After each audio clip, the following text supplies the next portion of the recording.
नमस्कार, जन उत्तराखंड में आप सभी का स्वागत है। मैं हूं प्रभात। सबसे पहले रुक करेंगे हेडलाइंस का। बद्रीनाथ चढ़ावा चोरी मामला, मुख्य आरोपी प्रमोद नौटियाल गिरफ्तार। पुलिस बोली 500 के नोट, सोने चांदी के सिक्के मोबाइल के नीचे छिपाकर ले जाता था।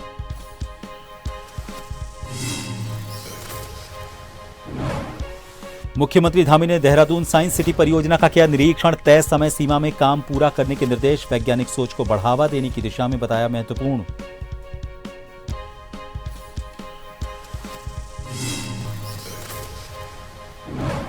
गांव किसानों की समृद्धि का मॉडल सीखने पहुंचे त्रिवेंद्र सिंह। लखनऊ में सीएम योगी से की भेंट। गो आधारित जैव अर्थव्यवस्था पर वैज्ञानिकों संग मंथन।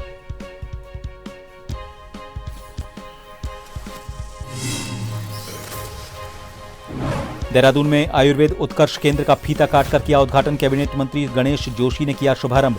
स्वास्थ्य सुविधाओं की ली जानकारी।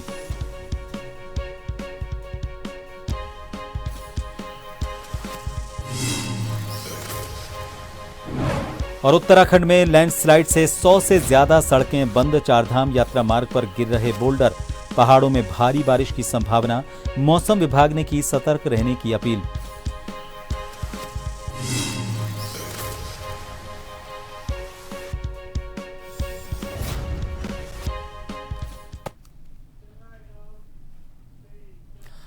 बद्रीनाथ धाम में चढ़ावा चोरी के मामले में चमोली पुलिस की एसआईटी ने बद्री केदार मंदिर समिति यानी कि बीकेटीसी के निलंबित पर्सनल असिस्टेंट प्रमोद नौटियाल को गिरफ्तार कर लिया है। एसआईटी ने उसे 12 जुलाई की रात करीब 10 बजे देहरादून के नेहरू कॉलोनी स्थित उसके आवास से गिरफ्तार किया। उसे चमोली लाया गया, जहां बद्रीनाथ थाने में उससे और मंदिर समिति के 4 कर्मचारियों से पूछताछ की जा रही है। पुलिस सूत्रों के मुताबिक एसआईटी की टीम सादा वर्दी में देहरादून पहुंची थी। बद्रीनाथ थाने में पूछताछ के दौरान जब प्रमोद नौटियाल से पूछा गया कि क्या चढ़ावा चोरी के मामले में मंदिर समिति के अध्यक्ष हेमंत द्विवेदी भी शामिल हैं, तो उसने सिर हिलाकर नहीं में जवाब दिया। चमोली पुलिस के अनुसार 8 जुलाई को प्रभारी मंदिर अधिकारी युद्धवीर पुष्पवाण की शिकायत पर बद्रीनाथ कोतवाली में मुकदमा दर्ज किया गया था। एसपी सुरजीत सिंह पवार के निर्देश पर गठित एसआईटी ने सीसीटीवी फुटेज, गवाहों के बयान और अन्य साक्ष्यों की मांग की। उनके साथ उनकी जांच की गई। जांच में प्रमोद नौटियाल को कई बार मोबाइल के नीचे और जेब में मंदिर की धनराशि और अन्य भेंट सामग्री ले जाते हुए पाया गया। पुलिस के मुताबिक उसने 500 के नोट, सोने चांदी के सिक्कों के पैकेट, शालिग्राम शिला और केसर का पैकेट भी अवैध रूप से अपने कब्जे में लिया था।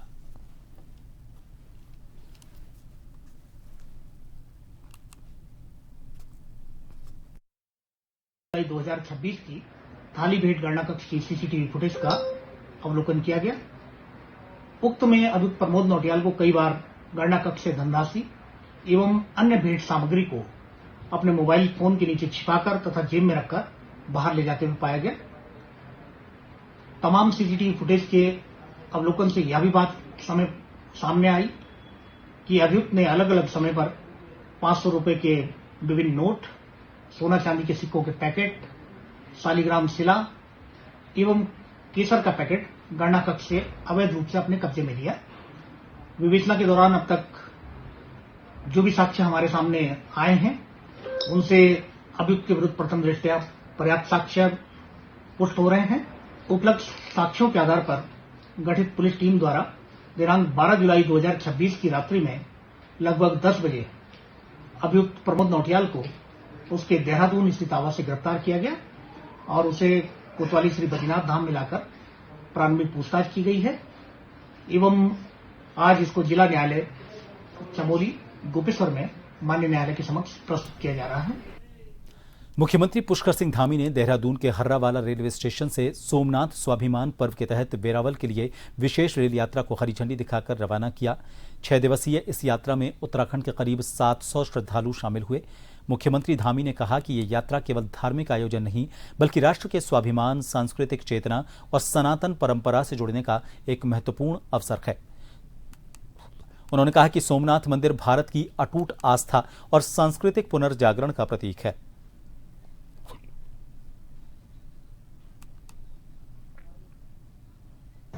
6 दिवसीय यात्रा में इस यात्रा में सम्मिलित हो रहे हैं, जिसमें स्वयं सहायता समूह से जुड़ी हुई हमारी बहनें, विभिन्न जनकल्याणकारी योजनाओं के लाभार्थी हैं, पूज्य संतगण हैं और समाज के विभिन्न वर्गों के प्रतिनिधि इसमें शामिल हो रहे हैं। और इस महत्वपूर्ण पहल के लिए मैं संस्कृति विभाग को भी साधुवाद देता हूं और आप सभी यात्रियों के मंगलमय, सुरक्षित और सुखद यात्रा के लिए भगवान सोमनाथ जी और बाबा केदार से प्रार्थना करता हूं।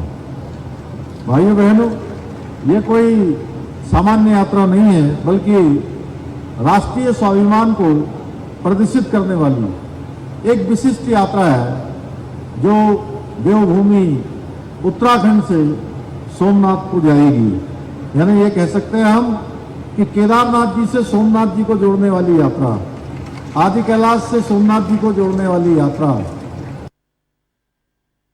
उत्तराखंड के पूर्व मुख्यमंत्री और सांसद त्रिवेंद्र सिंह रावत ने लखनऊ में उत्तर प्रदेश के मुख्यमंत्री योगी आदित्यनाथ से मुलाकात की। इस दौरान पशुधन से प्राप्त गोबर के नवोन्मेषी और वैज्ञानिक उपयोग के साथ ही गो आधारित जैव अर्थव्यवस्था पर विस्तार से चर्चा हुई। त्रिवेंद्र सिंह रावत ने देश के प्रख्यात वैज्ञानिकों की मौजूदगी में मुख्यमंत्री योगी आदित्यनाथ से उत्तर प्रदेश में विकसित हो रहे गो आधारित जैव अर्थव्यवस्था के मॉडल पर चर्चा की। उन्होंने कहा कि गांवों और किसानों को समृद्ध बनाने के लिए इस तरह के नवाचार और वैज्ञानिक प्रयोगों से सीखना जरूरी है।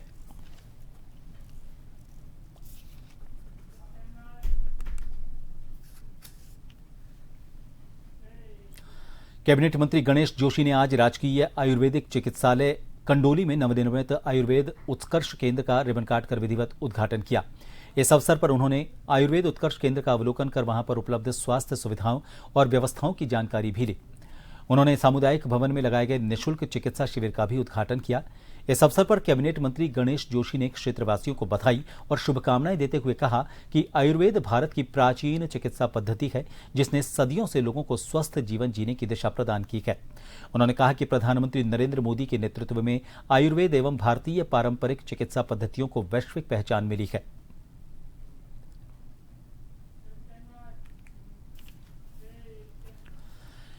उत्तराखंड में 2027 विधानसभा चुनाव की उल्टी गिनती शुरू हो चुकी है और चंपावत की बात करें तो चंपावत जिले की लोहाघाट विधानसभा सीट पर चुनावी माहौल गरमाने लगा है। लोहाघाट विधानसभा क्षेत्र से कांग्रेस के प्रबल दावेदार लोहाघाट विधायक खुशहाल सिंह अधिकारी मिशन 2027 के लिए जुट चुके हैं।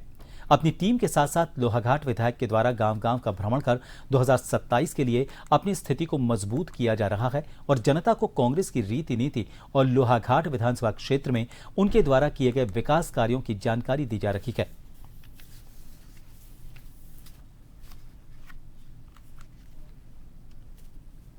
दो 2027 में पूर्ण रूप से कांग्रेस की सरकार को आना है कि भारतीय जनता पार्टी का जो शासनकाल आदमियों ने देख लिया है, केवल धार्मिक भावनाओं को फैलाकर नहीं होता। आदमी को रोजगार की है, महंगाई की मार है, तमाम चीज़ों से आज जनता इनसे परेशान है। और माननीय विधायक खुशहाल सिंह अधिकारी का अपना 5 साल का कार्यकाल बहुत अच्छा कार्यकाल रहा है। एक विपक्ष में रहने के बावजूद भी उनके द्वारा लोहाघाट की जो मुख्य समस्या थी सरयू लिफ्टिंग पेयजल योजना को अपने व्यक्तिगत प्रयासों से जनताओं की भावनाओं को साथ लेकर मुख्यमंत्री से इस चीज़ की उन्होंने स्वीकृति कराई। उसके साथ साथ ही बाराकोट में टैक्सी का स्टैंड है, पुल्ला गुंदेश की तहसील है, बाराकोट की तहसील है, पूर्ण रूप से विधायक जी ने इसको बनवाया है। और लगातार जनता के बीच में जिस तरह से कांग्रेस के लोग आज जा रहे हैं, एक अपने आप को बड़ा प्रोत्साहित महसूस कर रहे हैं। नैनीताल पुलिस के ऑपरेशन प्रहार अभियान के तहत रामनगर पुलिस ने नशा तस्करी के खिलाफ बड़ी कार्रवाई करते हुए 7 ग्राम 340 मिलीग्राम अवैध स्मैक के साथ 2 युवकों को गिरफ्तार किया। पुलिस ने तस्करी में इस्तेमाल मोटरसाइकिल भी जब्त कर ली है।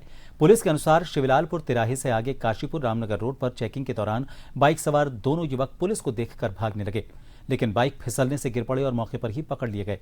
तलाशी में बाइक के वाइजर से स्मैक बरामद हुई। पूछताछ में आरोपितों ने बताया कि वो स्मैक काशीपुर से खरीदकर रामनगर लाए थे और उसे बेचकर मुनाफा कमाते थे।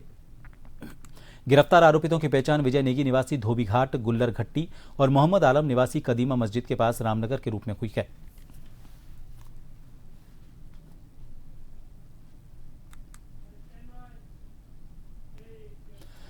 रुड़की के मंगलौर में आयोजित जनसभा में कांग्रेस नेताओं ने 17 जुलाई को राहुल गांधी के प्रस्तावित देहरादून दौरे को लेकर युवा छात्रों से बड़ी संख्या में शामिल होने की अपील की है। इस दौरान मंगलौर विधायक काजी निजामुद्दीन, झबरेड़ा विधायक वीरेंद्र जाति, पीरान कलियर विधायक हाजी फुरकान अहमद और कांग्रेस के जिलाध्यक्ष राजेंद्र चौधरी सहित कई नेता मौजूद रहे। सभा को संबोधित करते हुए काजी निजामुद्दीन ने आरोप लगाया कि भाजपा सरकार के कार्यकाल में नीट समेत कई प्रतियोगी परीक्षाओं के पेपर लीक हुए हैं, जिससे युवाओं का भविष्य प्रभावित हुआ है। उन्होंने कहा कि बेरोजगारी और परीक्षा संबंधी मुद्दों को लेकर बड़ी संख्या में युवा 17 जुलाई को देहरादून पहुंचेंगे और अपनी आवाज बुलंद करेंगे। कांग्रेस नेताओं ने दावा किया कि लाखों युवा इस कार्यक्रम में हिस्सा लेंगे।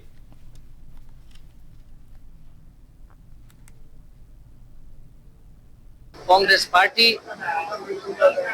राहुल गांधी जी के नेतृत्व में पहले कोटा में छात्रों की गूंज नाम से छात्रों की आवाज बन के राहुल गांधी जी गूंजे और गरजे ताकि ये सरकार पर कोई असर पड़ सके। अब देहरादून में कांग्रेस पार्टी राहुल गांधी जी के नेतृत्व में छात्रों की गूंज कार्यक्रम करेगी, जिसमें बड़ी संख्या में छात्र इकट्ठे होंगे और हम सब लोग कांग्रेस उसमें शामिल होगी ताकि आने वाले वक्त में कांग्रेस पार्टी सरकार पर दबाव बनाए और कांग्रेस पार्टी के दबाव से ये पेपर लीक होना बंद हो सके, छात्रों के भविष्य के साथ खिलवाड़ होना बंद हो सके। पेपर लीक के कारण आपने सुना और देखा भी होगा सोशल मीडिया के पत्रों के समाचार पत्रों के माध्यम से बहुत सारे बच्चों ने आत्महत्याएं तक कर ली।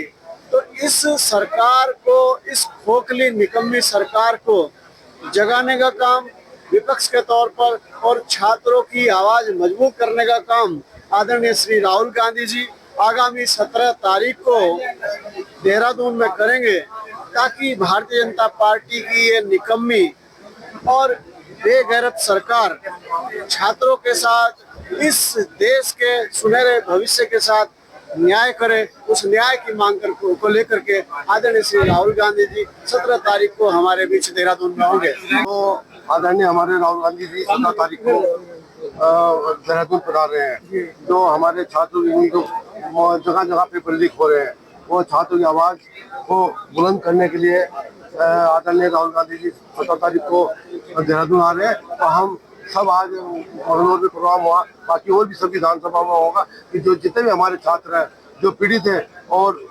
आगे भी तो सारे छात्र हम आह्वान करते हैं कि वे देहरादून पहुंचे और आदरणीय राहुल गांधी के विचारों को सुने। देश का भविष्य है युवाओं के साथ ये केंद्र की तानाशाह सरकार मजाक कर रही है, खिलवाड़ कर रही है। तमाम चाहे किसी भी चीज का पर्चा हो, परीक्षा के हो या भर्ती के हो, सारे लीक किए जा रहे हैं। सिस्टम को बदलने के लिए छात्रों के बीच चर्चा करने राहुल गांधी आ रहे हैं कि एक गैर राजनीतिक कार्यक्रम है। वो बच्चों से पूछना चाहेंगे कि उनके बेहतरी के लिए कांग्रेस या विपक्ष क्या करे, देश की सरकार को क्या करना चाहिए, इसके लिए राहुल जी आ रहे हैं। एक ब्रेक के लिए यहां रुकेंगे, आप बने रहिए जन टीवी पर।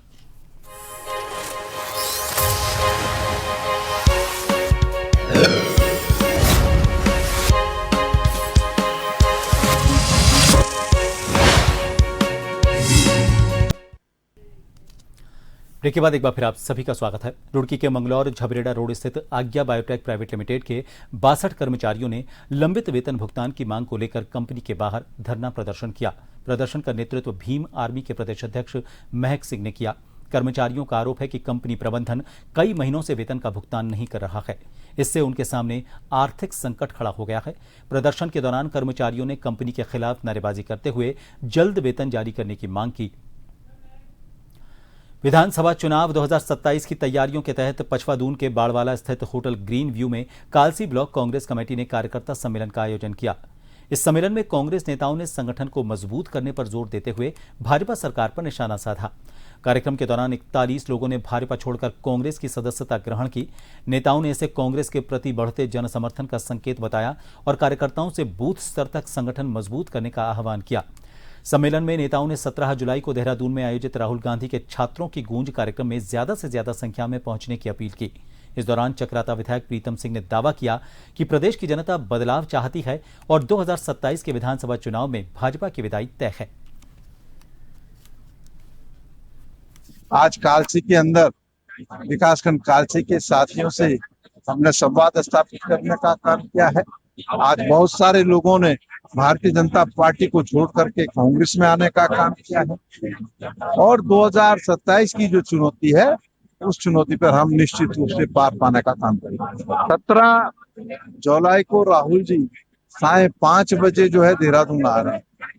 छात्रों की गूंज, और राहुल जी को क्यों आना पड़ रहा है वैसे तो आपको जानकारी है, लेकिन मैं कहना चाहता हूं कि इस प्रदेश के अंदर आपने देखा होगा जब परीक्षाएं होती प्रश्न पत्र लीक हो जाते हैं, और जब नीट की परीक्षाएं उसका प्रश्न पत्र लीक हुआ तो राहुल जी ने इस बात को कहा कि हम छात्रों की इस लड़ाई को लड़ने का काम करें। उधम सिंह नगर में पुलिस और बदमाशों के बीच हुई मुठभेड़ में पुलभट्टा फायरिंग मामले का वांछित आरोपित जितेंद्र चौधरी पुलिस की जवाबी फायरिंग में घायल हो गया। पैर में गोली लगने के बाद पुलिस ने उसे गिरफ्तार कर अस्पताल में भर्ती करवाया।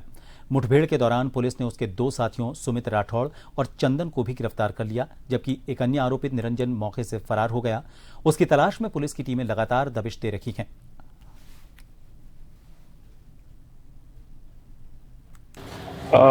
देखिए, माननीय मुख्यमंत्री महोदय के निर्देशन में अपराध मुक्त उत्तराखंड की दिशा में उधम सिंह नगर पुलिस द्वारा लगातार अपराधियों के खिलाफ सख्त कार्रवाई की जा रही है, जिसमें यूपी से आकर यहाँ पर जो घटनाओं को अंजाम दे रहे हैं ऐसे अपराधियों के खिलाफ भी पुलिस गोली का जवाब मुंहतोड़ गोली से ही दिया जा रहा है।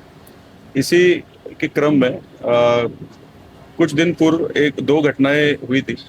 एक गाबा चौक में रुद्रपुर थाना क्षेत्र अंतर्गत फायरिंग की घटना हुई थी तथा एक घटना पुलभट्टा थाना क्षेत्र अंतर्गत हुई थी। इन दोनों ही घटनाओं में जितेंद्र चौधरी उर्फ विरज चौधरी का नाम सामने आया था, जिसके गैंग के अन्य सदस्यों का भी नाम सामने आया था। इन्हीं की तलाश में पुलिस जुटी थी। यह वांछित अपराधी काफी दिनों से फरार चल रहा था।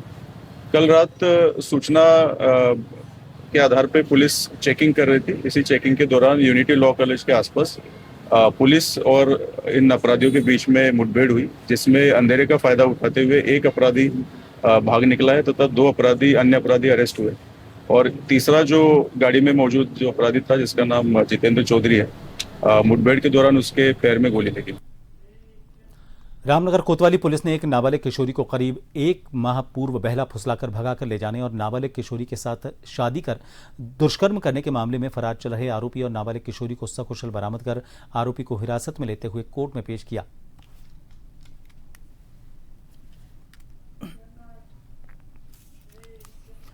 बद्रीनाथ मंदिर में चंदा चोरी के मामले में सचिव प्रमोद नौटियाल की गिरफ्तारी के बाद अब मामले की सीबीआई जांच की मांग तेज हो गई है।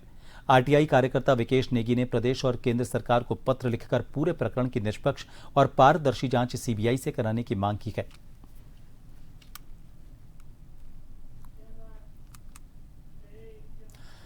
रामनगर में रामदत्त जोशी संयुक्त चिकित्सालय में लंबे समय से चली आ रही डॉक्टरों की कमी को दूर करने की दिशा में कदम उठाए गए हैं। अस्पताल के मुख्य चिकित्सा अधिकारी डॉक्टर तपन शर्मा ने बताया कि पैथोलॉजिस्ट डॉक्टर एलपी चौहान, एक चिकित्सा अधिकारी और डीटी सर्जन डॉक्टर धर्मा ने कार्यभार संभाल लिया है। एक फिजिशियन और एक सर्जन का स्थानांतरण भी अस्पताल में हुआ है, जिनके जल्द ज्वाइन करने की उम्मीद है। सीएमएस ने बताया कि अस्पताल में 100 एमए की 2 एक्सरे मशीनें सुचारू रूप से संचालित हैं, जबकि तकनीकी खराबी के कारण सीटी स्कैन मशीन फिलहाल बंद है। इसकी जांच कर जल्द शुरू कराने के प्रयास किए जा रहे हैं।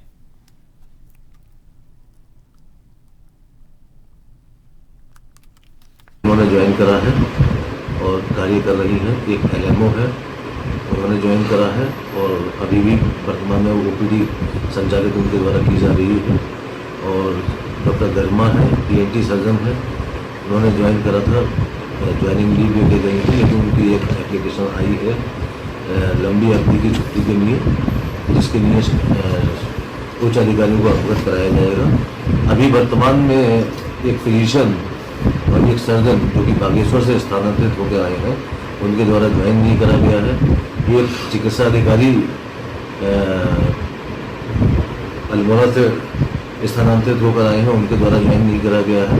और एक डॉक्टर बागेश्वर से चिकित्सा अधिकारी के रूप में आए हैं, उनके द्वारा ज्वाइन नहीं करा गया है। एक्सरे हमारे 100 एमए की 2 मशीनें इस समय संचालित हैं। सीटी में तकनीकी खराबी है, जिसकी अभी मेरे पास जानकारी नहीं है, क्योंकि आज सेकंड सैटरडे है। सोमवार को उसकी अभिलेखों की जांच करके और जो भी उचित कार्रवाई होगी। रामनगर की ग्राम पंचायत ढेला में वर्षों से जर्जर सड़क के निर्माण की मांग को लेकर भाजपा नेता मदन जोशी के नेतृत्व में ग्रामीणों के प्रतिनिधिमंडल ने कॉर्बेट टाइगर रिजर्व के निदेशक डॉक्टर साकेत बड़ोला से मुलाकात की। ग्रामीणों ने फेंसिंग के भीतर सड़क के निर्माण की मांग करते हुए ज्ञापन सौंपा। ग्रामीणों का कहना है कि बरसात के दौरान सड़क नाले का रूप ले लेती है। इससे स्कूली बच्चों, किसानों, बुजुर्गों और मरीजों को भारी परेशानी होती है। उन्होंने सड़क निर्माण इको डेवलपमेंट कमेटी यानी कि EDC के माध्यम से कराने या फिर ग्राम सभा को अनुमति देने की मांग की।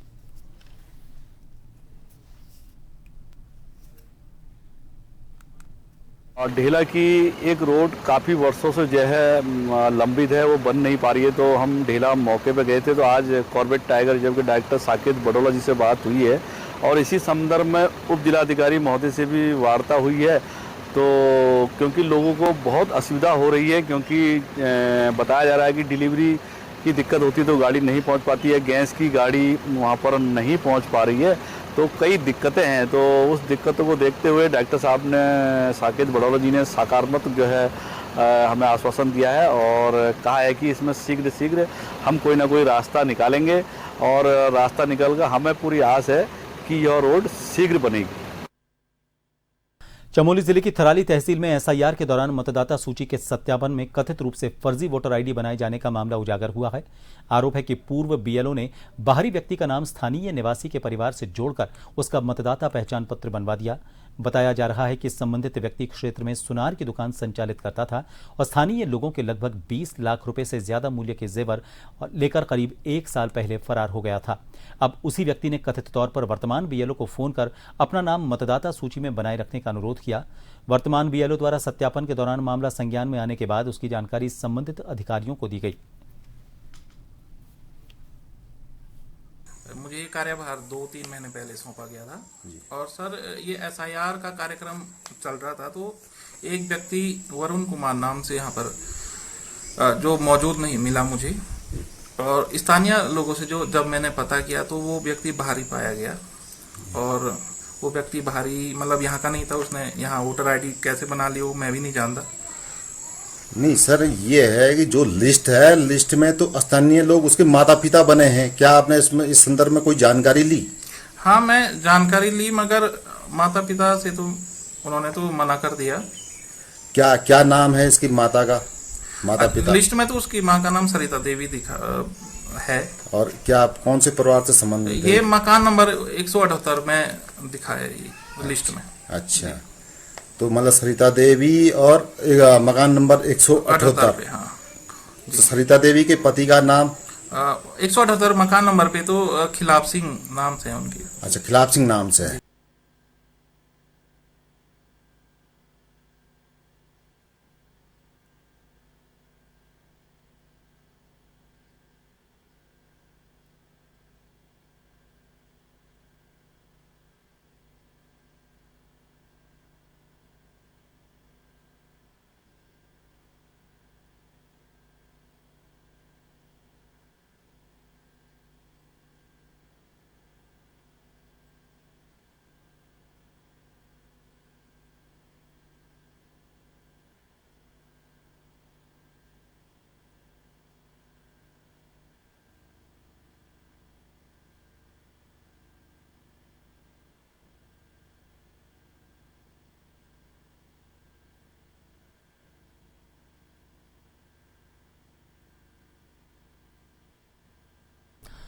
रुड़की के मंगलौर झबरेड़ा रोड स्थित आज्ञा बायोटेक प्राइवेट लिमिटेड के 62 कर्मचारियों ने लंबित वेतन भुगतान की मांग को लेकर कंपनी के बाहर धरना प्रदर्शन किया।